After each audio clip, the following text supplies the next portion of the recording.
नमस्कार, सत श्री अकाल, अस्सलाम वालेकुम। मैं हूं रविंदर सिंह और आप देख रहे हैं हमारा channel property updates, property mall. और मैक्सिमम जो लोग हमें फ़ोन करते हैं वो ये कहते हैं कि जी हमारा बजट कम है, 50-60 की रेंज में हमारा बजट है और उसमें हमें कोई बढ़िया सा घर दिलाएं जो खुला भी हो, जिसमें हम आसानी से रह भी सकें और जहाँ पे सारी सहूलतें भी हों। तो ये कॉमन डिमांड है जो आज की डेट में है, क्योंकि नॉर्मली जो मिडिल क्लास है उनका इतना ही बजट होता है 50-60 के बीच में। और अगर हम चंडीगढ़ के आसपास की बात करें तो 50-60 लाख में 100 गज से कम 90-100 गज के आसपास की कोठियां ही मिलती हैं, और जिसमें थोड़ा टाइट होना पड़ता है क्योंकि फ्रंट जो होता है 20 से 22 फीट ही होता है। तो थोड़ा सा हमें नीचे 2 बेडरूम और ऊपर 1 बेडरूम वाली ही कोठियां मिलती हैं इस प्राइस में, और वो भी बहुत मेन रोड से अंदर जाके, जहाँ पे अभी पॉपुलेशन नहीं आ रही है वहाँ ये रेट मिलता है। और जहाँ ऑलरेडी डेवलप एरिया हो गया, जहाँ पे 200 फीट रोड है, वहाँ पे 100 गज की कोठी 70 से 80 लाख की बिक रही है, तो वो पॉकेट से बाहर हो जाती है।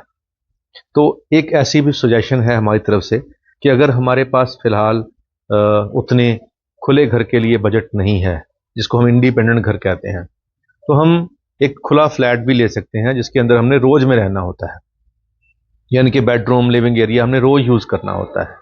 अब छत हमारी है, लेकिन वो यूज तो जब उसको कुछ बनाएंगे तभी करेंगे ना। तो हम इस उम्मीद के अंदर कि ये छत भी हमारी हो और हम छोटी जगह में रहें, उससे बढ़िया ये है कि अगर छत किसी और की भी हो तो कम से कम जिसमें हमने रहना है वो तो खुली जगह हो। तो ऐसी ही एक लोकेशन है, बिल्कुल सामने इसके पार्क है। तो ये पार्क फेसिंग यूनिट है, और अब देखें कि ये 250 गज का फ्लैट बना हुआ है, जिसके अंदर आगे भी इतनी पार्किंग है कि 10 व्हीकल कम से कम टू व्हीलर यहाँ पे आ जाएंगे। और यहाँ पे भी टू व्हीलर ऑलरेडी, साइकिल भी टू व्हीलर ही होता है, वो यहाँ पे खड़े हैं।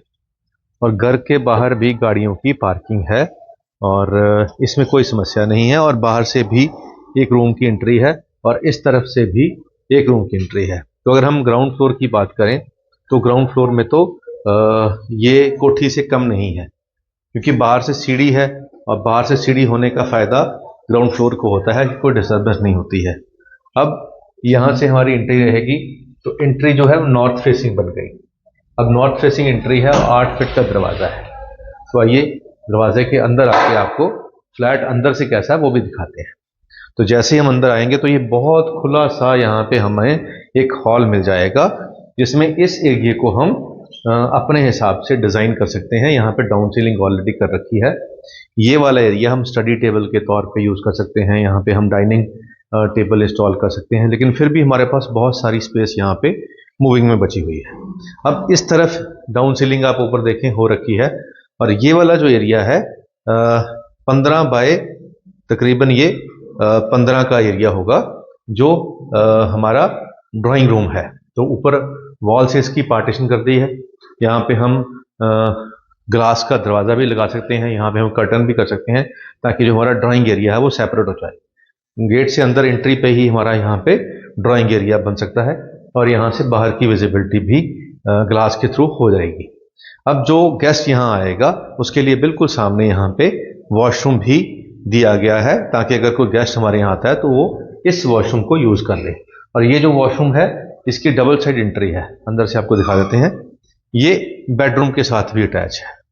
अब ये बाहर की तरफ एक बेडरूम बनाया गया है, ये हम गेस्ट बेडरूम के तौर पे भी यूज कर सकते हैं, बच्चों के लिए भी, या इसको ऑफिस के तौर पे भी यूज कर सकते हैं, जैसे कि यहाँ पे फिलहाल टेबल लगा के रखे गए हैं। यहाँ पे स्लाइडिंग कबर्ड दी गई है, ऊपर डाउन सीलिंग हो रखी है, और इसका अटैच वॉशरूम है। और इसकी जो खास बात है कि इसकी एंट्री बाहर से है। तो जो लोग कुछ अपना काम घरों में करना चाहते हैं, कोई बुटीक, कोई पार्लर, कोई इस तरीके का, कोई टैक्सेशन का बिजनेस, या कुछ इस तरीके का कोई सर्विस सेक्टर में आप काम करते हैं, तो आप अपना वर्क फ्रॉम होम वाला काम भी यहाँ से कर सकते हैं बाहर के बाद। अब मेन डोर से जब एंट्री होती है, एंट्री पे लेफ्ट हमने देखा कि ड्राइंग रूम चला गया, और राइट पे यहाँ पे किचन आ गई। तो किचन काफी खुली है, यानी कि ये 8 बाय 16 की किचन है और बहुत स्पेशियस है।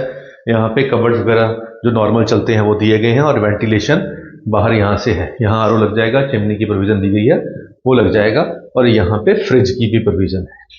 अब मान लीजिए हमें कुछ इंटीरियर में कुछ पसंद नहीं आ रहा, तो ये चेंज हो जाएगा, चेंजेबल है, क्योंकि अभी फिनिशिंग होनी बाकी है। अब बात आती है कि रूम्स, फर्स्ट के साथ 2 रूम जो और हैं 3 BHK है, और ये 250 गज में बना हुआ है। तो इस तरफ आते हैं हम लास्ट वाले रूम के अंदर, और ये रूम के अंदर डाउन सीलिंग भी हो रखी है, फुल लेंथ यहाँ पे कबर्ड्स भी बना दी गई हैं, और इसका अटैच वॉशरूम भी है, और यहाँ पे LED पैनल भी इसका दिया गया है, और यहाँ से बाहर इसका वॉशिंग एरिया भी है। तो वॉशिंग एरिया भी दिखा देते हैं आपको। तो वॉशिंग एरिया की स्पेस काफ़ी बड़ी है, यहाँ पे कपड़े वगैरह सुखा सकते हैं, क्योंकि पीछे से धूप आ रही है, आप देख ही रही हैं, सुबह का समय है और ये ईस्ट से धूप आती है, तो सुबह सुबह जब कपड़े धोती हैं बहनें हमारी तो जल्दी सूख जाते हैं, अगर ईस्ट के अंदर आपका वॉशिंग एरिया हो।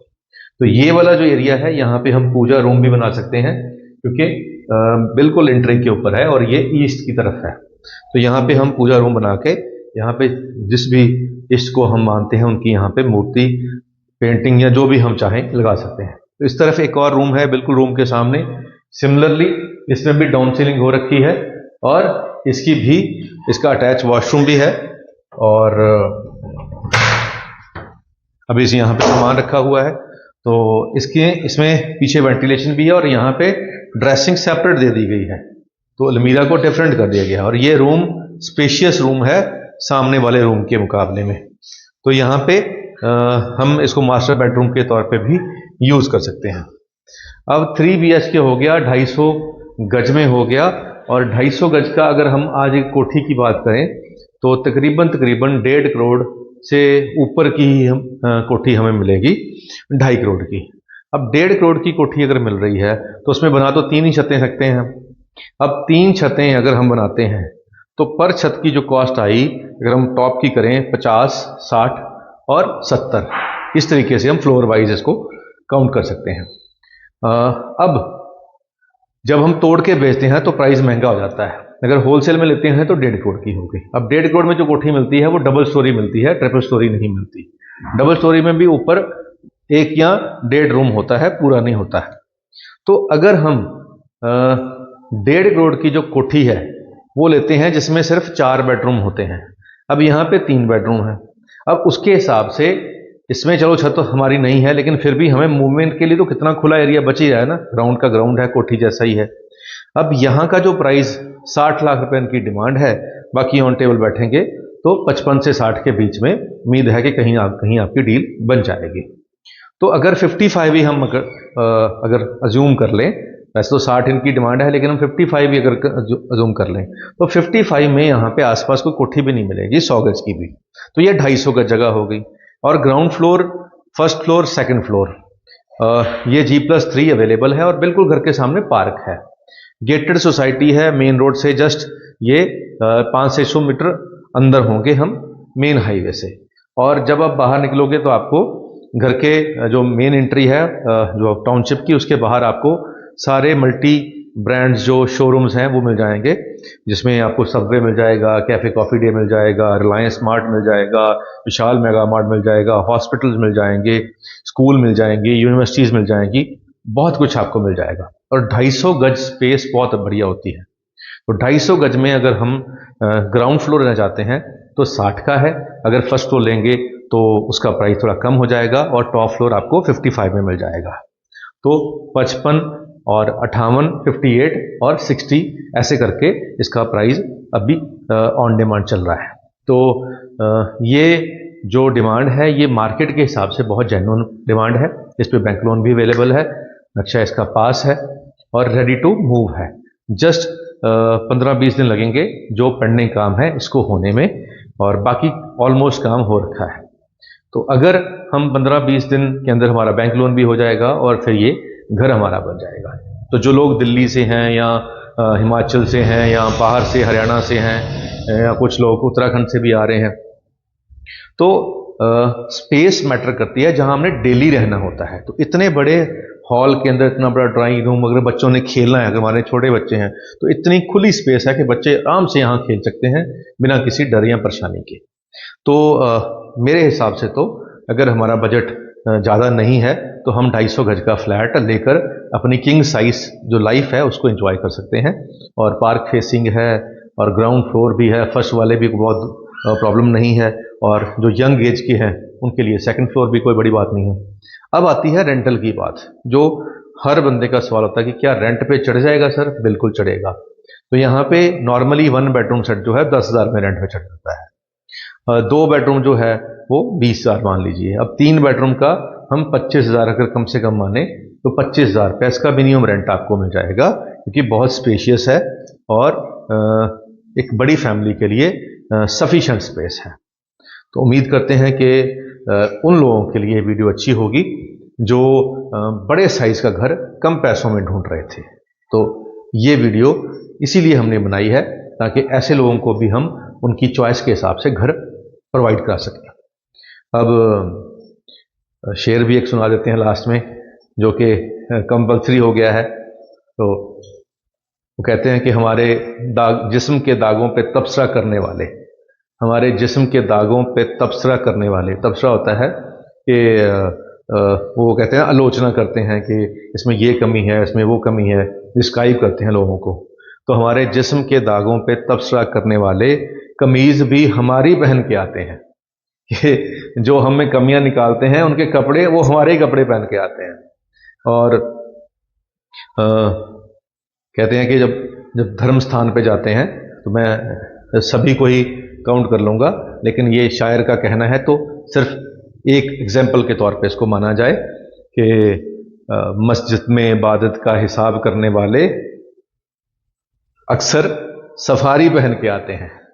तो जो लोग खुद सफारी सूट पहन के आते हैं, यानी कि बढ़िया जिनकी ज़िंदगी है, जिनकी ज़िंदगी में कोई कमियां नहीं हैं, वो हिसाब करते हैं इबादत का, यानी कि किसने कितनी पूजा की और किसने कितना भगवान को खुश किया, अल्लाह को खुश किया। वो हिसाब किताब करने वाले वो हैं जिनके पास सब कुछ है। तो भगवान की ज़रूरत सबसे ज़्यादा उनको होती है जिनके पास दुनियावी सामान कम होता है, जो गरीबी में होते हैं, जो बीमारी में होते हैं, जो परेशानियों में होते हैं, उनको अल्लाह भगवान की ज़रूरत ज़्यादा होती है। तो ये हमारा फितरत है हमारे समाज की कि हम जिनके पास 4 पैसे होते हैं उनको हर जगह आगे बैठाते हैं। तो ये शायर का शेर था राहत इंदौरी जी का, और वो अक्सर ऐसे ही शेर सुनाते थे। तो चलिए, उम्मीद करते हैं वीडियो आपके काम की होगी। आज के लिए इतना ही, मिलते हैं अगली बार एक नई वीडियो में एक नई जानकारी के साथ।